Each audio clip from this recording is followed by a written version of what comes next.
Assalamualaikum warahmatullahi wabarakatuh. Kembali lagi di podcast Uhuy, podcast kita semua. Oke, di sini gue bareng teman-teman gue. Kita bakal ngebahas tentang pengaruh ilmu komunikasi di dunia luar. Kenalin dulu nggak sih temennya siapa? Siap, kita kenalin dulu nih. Yang pertama dari teman sebelah gue nih, siapa nih? Emmanuel, biasa dipanggil Emon. Oke. Terus ada siapa lagi? Teman gue nih yang depan nih, siapa nih? Ada Ali Rasid Ramadan. Oke, teman gue yang di samping gue nih, siapa nih? Ada Erwin juga di sini. Nah, oke. Gua bakal mau ngomongin nih untuk kalian bertiga nih. Pertanyaannya simpel banget kayak kalian kan udah di ilmu komunikasi udah lama ya, udah hampir setahun lah. Ya. Nah, yang gue pengen tanyain adalah bagaimana sih ilmu komunikasi mempengaruhi dunia luar kalian? Kita bahas di luar kampus aja nih. Oke, mungkin pertama gue bakal lempar ke Mas Erwin dulu, coba. Gimana Mas? Ya kalau dalam ilmu komunikasi ya lebih kayak apa sih ya? Mungkin tata bahasa kali. Iya ya, tata bahasa. Tata bahasa itu jadi lebih profesional kali ya. Iya. Kan kalau dulu tuh kayak bahasa-bahasanya kayak bahasa-bahasa apa? Gaul aja gitu. Gaul aja gitu. sehari-hari. Nah, Tanpa bahasa ditata sehari-hari gitu, ya. ya. Nah, tapi setelah belajar di ilmu komunikasi ya jadinya jadi lebih profesional lah gitu bahasanya. Lebih ke apa ya, lebih teratur aja gitu Ya, ya lebih bahasanya. teratur. Lebih kemana ya arahnya lebih Mm-mm. kayak buat formal gitu nggak sih? Ya, sama Bisa. itu sama apa? Bisa lebih mengarahkan pembicaraan lah kemana arah pembicaraan ini akan mau dibawa gitu. Oke, Gitu oke. sih. Banyak hal juga sih ya di ilmu komunikasi yang bikin kita banyak berubah gitu ya. Iya sih emang. Mungkin gue pengen nanya pendapat Alwi sini. Gimana Wi ini? Jadi komunikasi itu menjadi salah satu kunci keberhasilan dalam menjalani hubungan, tidak hanya saat bersama pasangan, namun juga rekan kerja atau keluarga. Dalam artian sangat luas nih kita berkomunikasi. Siap. Komunikasi menjadi salah satu cara ketika berusaha untuk memberikan respon kepada lawan berbicara. Berarti banyak perubahan dong saat lu sama pasangan lu sekarang gitu ya. Karena lu udah masuk ilmu komunikasi gitu. Iya, benar sekali, Bang. Lagi sama keluarga gitu Ya, ya. keluarga. Mungkin gue pengen nanya sih contoh kecilnya tuh gimana sih Wi berubah itu? Tidak hanya sekedar memberi respon keras, melainkan komunikasi juga butuh dalam berinteraksi. Oh, interaksinya. Oke. Ya, oke. sejak kecil kita sudah diajarkan untuk berkomunikasi. Ya, Namun berkomunikasi tidak hanya sekedar kedua pihak saling berbicara, namun juga mampu mendengarkan. Oke. Nah, gua sangat tertarik sih sama hal yang diomongin si Alwi ini. Nah, oke, kita berpindah dulu nih untuk pembahasan ini ke Emmanuel. Dimana nih Emmanuel nih orang di luar Bogor. Kita pengen tahu nih ilmu komunikasi dampaknya di luar lingkungan kampus itu seperti apa bagi Emmanuel Junius? Nah untuk saya sih di luar Bogor nih berpengaruh banget ya, apalagi untuk orang Jakarta gitu kan. Biasanya yang rata-rata orang mungkin bahasanya masih pakai biasanya ngomongnya bahasa tongkrongan lah. Oh, bahasa tongkrongan. Intinya gitu kan. Cuman sekarang kayaknya Jakarta ini mulai mengalami perubahan dalam segi komunikasi gitu. Gimana tuh Mon? Mulai ada pembahasan yang berat-berat gitu, komunikasi yang mulai berarti gitu, memiliki makna. Terus juga apa? Mengubah orang-orangnya dalam bersikap juga ya kan. Komunikasi mengaruhi orang untuk bersikap lebih baik juga sih. Iya sih ya. Karena yang gua rasa adalah sebenarnya ilmu komunikasi itu bisa merubah tatanan dunia kalau menurut gua, karena Iya. banyak hal-hal terjadi di dunia ini dikarenakan ilmu komunikasi. Iya, soalnya komunikasi yang salah aja itu berdampak hal yang besar karena salah paham itu bisa berarti sangat besar loh. Iya sih. Walaupun salah komunikasi doang itu loh. Iya. Contoh kecilnya kayak seperti sama pasangan ya kan, biasanya mungkin ada cekcok kecil tuh mungkin karena salah paham, Salah paham, iya. salah pengertian aja sebenarnya ya kan. Contoh sama kayak gua sama pasangan gua gitu loh. Selama ini kan dulu ya sekitar 3 tahun tuh komunikasinya kayak buruk atau gimana, sering berantem kayak kurang. Terus semenjak gua belajar komunikasi tuh mulai ada perubahan, komunikasi jadi lebih bagus, lebih lancar, lebih saling mengerti.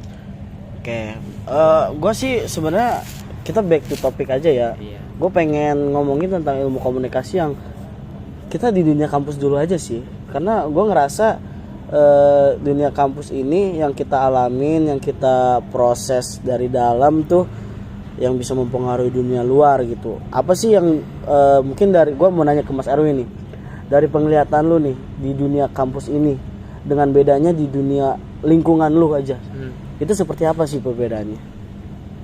Perbedaannya mungkin lebih kayak cara berbahasa kali ya. Cara berbahasa itu mungkin kalau gua kan aslinya Medan. Iya. Nah, di Medan itu kan lebih apa ya, kayak keras gitu bahasanya. Iya. Bahasa-bahasanya itu kayak keras. Kalau di lingkungan kampus itu enggak.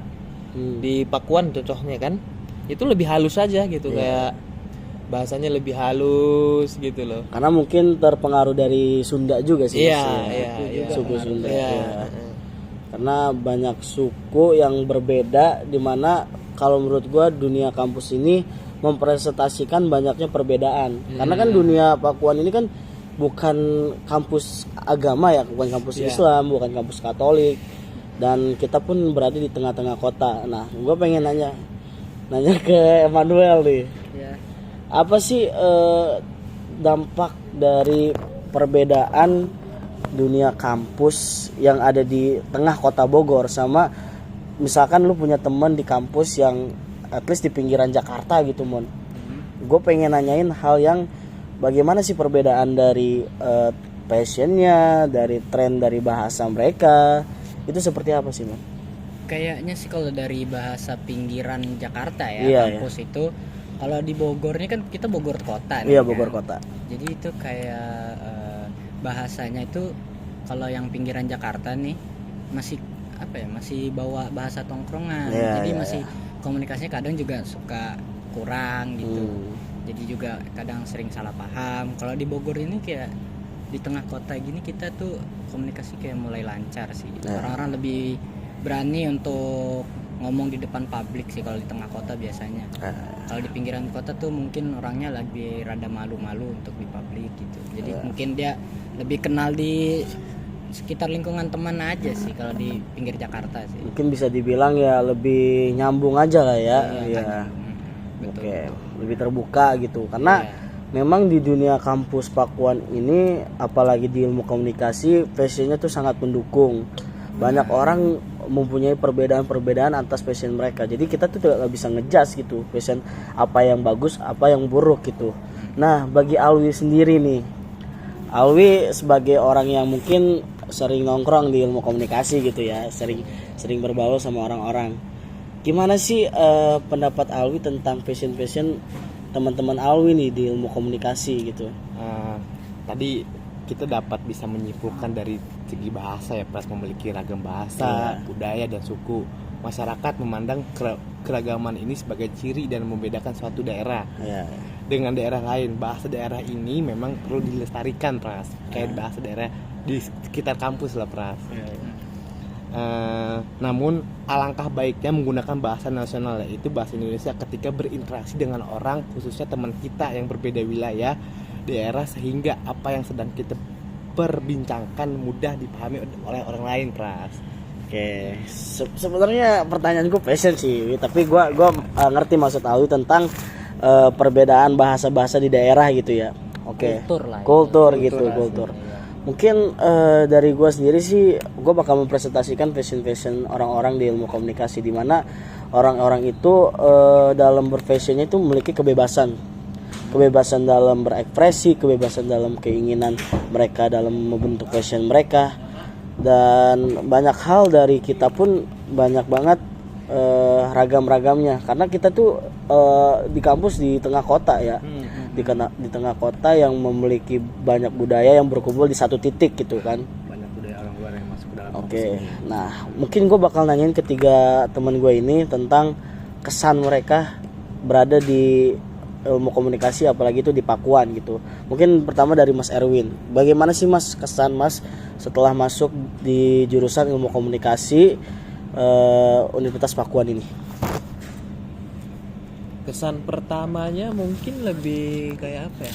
Kaget sih, lebih kayak kaget aja ke kulturnya. Ternyata orang-orang Pakuan kan ini apa ya, kayak oh ternyata masih sopan gitu, Iya, kayak sopan, kayak kaget gitu kan, kok kenapa orangnya pada sopan-sopan gitu kan. Iya. Kalau di Medan tuh lebih kayak kasar semua kan, tegas gitu kan. Kalau di Bogor itu di Pakuan itu lebih kayak ya sopan, santai, lemah lembut Iya, gitu sih, iya, gitu. Jadi, Sama mungkin lebih terpelajar kali ya bahasanya ya. ya. Karena emang banyak banget suku dan budaya yang bersatu di satu kampus ini sih.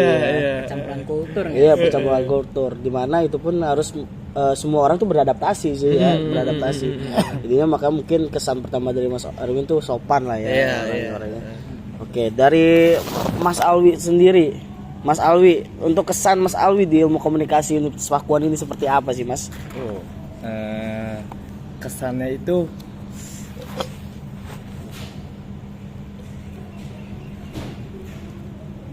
Apa Mas kesannya? baik, membangun kesan yang baik dalam suatu pertemuan. Kesan pertama ketika bertemu dengan seseorang, Apa kesannya, Mas? Dari Mas Alwi sendiri. Ayo Mas Alwi. Apa nih? kesan pertama merupakan bagaimana penilaian seseorang yang baru kita ketemui terhadap diri kita melalui pandangannya.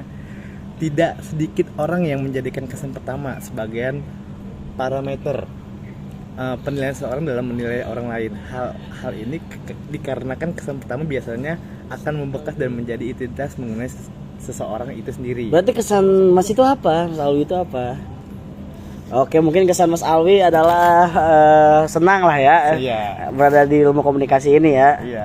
Oke, mungkin dari Senang Mas- gitu bisa berinteraksi dengan orang, banyak orang. Iya, Jadi banyak kita orang. kita tidak bisa di lingkungan keluarga kita aja, di Iya. kampus pun banyak. Iya, Kita bisa berinteraksi lah. Oke, untuk Emon sendiri, Mas Emon. Apa sih, Mon? Kesannya? Kesan di Pakuan Ya, di Pakuan apalagi di ilmu komunikasi mungkin. pertama kali nih, kesannya ya kaget sih sebagai orang Jakarta yang biasanya nyantai gitu, kayak nggak ada malu lah pokoknya, kalau ngobrol aja gitu. Apalagi kan juga di Jakarta tuh kultur tentang senioritas tuh masih ketat banget deh dibanding dengan di sini. Kayak senioritas tuh nggak terlalu ada lah.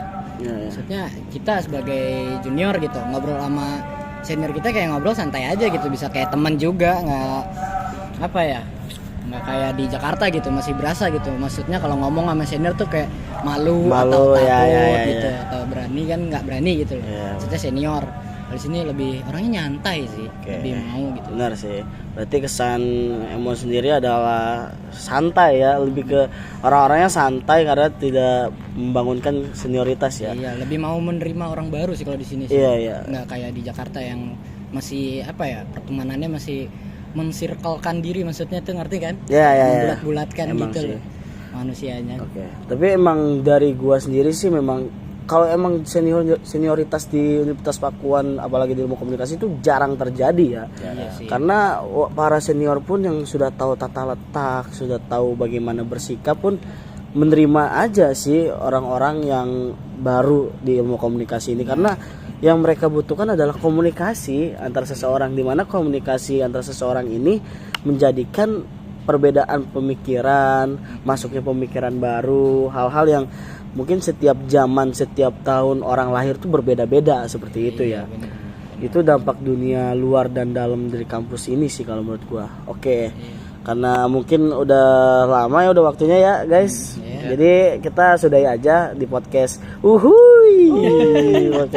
podcast kita semua. Selamat pagi menjelang siang, selamat siang menjelang sore, selamat sore menjelang malam. Siapapun yang mendengarkan ini saat kapanpun, terima kasih telah mendengarkan podcast. Ini podcast kita semua. Kami mengucapkan selamat tinggal untuk kalian semua yang ada di rumah dimanapun berada.